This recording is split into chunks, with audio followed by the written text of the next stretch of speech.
Selamat pagi saudaraku yang dikasihi Tuhan.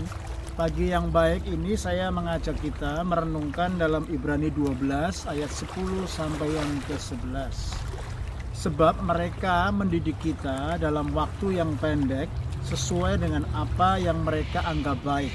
Tetapi Dia menghajar kita untuk kebaikan kita, supaya kita beroleh bagian dalam kekudusannya. Ayat 11, memang tiap-tiap ganjaran pada waktu ia diberikan tidak mendatangkan sukacita, tetapi duka cita. Tetapi kemudian ia menghasilkan buah kebenaran yang memberikan damai kepada mereka yang dilatih olehnya. Saudara, mari kita renungkan ayat ini, Ibrani 12 ayat 10 sampai yang ke-11 ini. Ini ayat yang bagus sekali, saudara.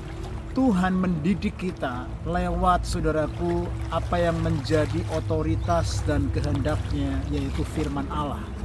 Kalau kita, saudaraku, melenceng ke kanan ke kiri, Tuhan mau mendidik kita lewat gada dan tongkat. Kalau kita baca Mazmur 23, ketika, saudaraku, yang namanya domba itu melewati lembah yang kelam, lembah bayang-bayang maut, saudaraku, dikatakan, aku tidak takut sebab gadamu dan tongkatmu yang memberikan penghiburan. Apa artinya? Gada dan tongkat itu bicara otoritas, bicara firman Allah. Firman Allah itu adalah otoritas tertinggi dalam hidup kita.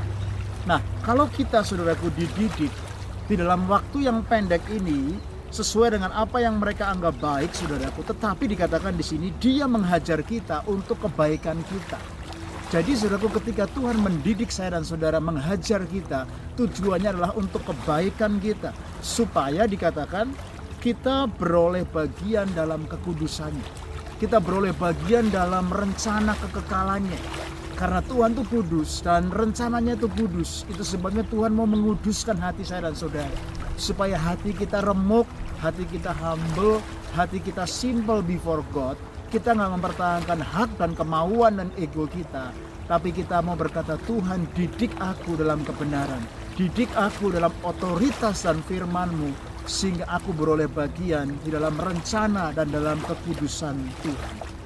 Saudara, ada dua macam, saudaraku, orang yang, saudaraku, mengalami, saudaraku, ganjaran atau didikan dari Tuhan.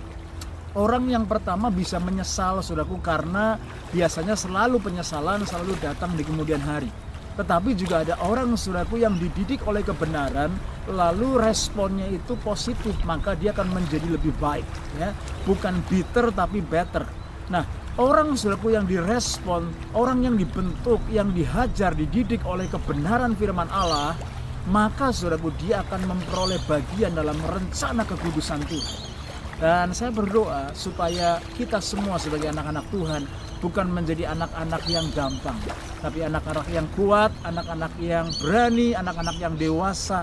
Karena kita mengenal Tuhan, kita siap dididik oleh firman-Nya, oleh gada dan tongkatnya.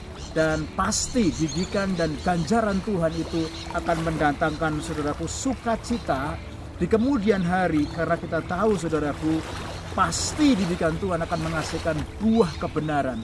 Di sini dikatakan menghasilkan buah kebenaran yang memberikan damai kepada mereka yang dilatih olehnya. Itu sebabnya, saudaraku, jangan mundur ketika Tuhan sedang menghajar, mendidik, mendisiplin kita. Karena ada orang, saudaraku, ketika, saudaraku, dia didisiplin, dia mudah bersungut-sungut, mudah menyerah.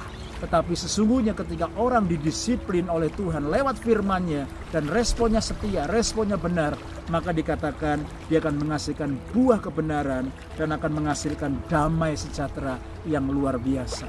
Seorang atlet, untuk dia berhasil, pasti dia didisiplin, pasti dia dididik oleh coachnya, oleh aturan-aturan olahraga yang dimana dia bertanding di dalamnya. Setialah dalam pertandingan yang diwajibkan buat kita. Jangan takut dengan disiplin, jangan takut dengan firman. Karena firman Tuhan itu akan mendidik kita, mendisiplin kita, mengajar kita, sehingga kita boleh menghasilkan buah-buah kebenaran. Ketika kita setia, bertekun di dalamnya, berakar kuat, membangun fondasi yang kuat di atas batu karang. Kita mendengar dan kita melakukan. Dan saya berdoa supaya saudara semua mengalami damai sejahtera, pertolongan, perlindungan Tuhan yang tidak pernah terbatas. Stay strong and stay blessed.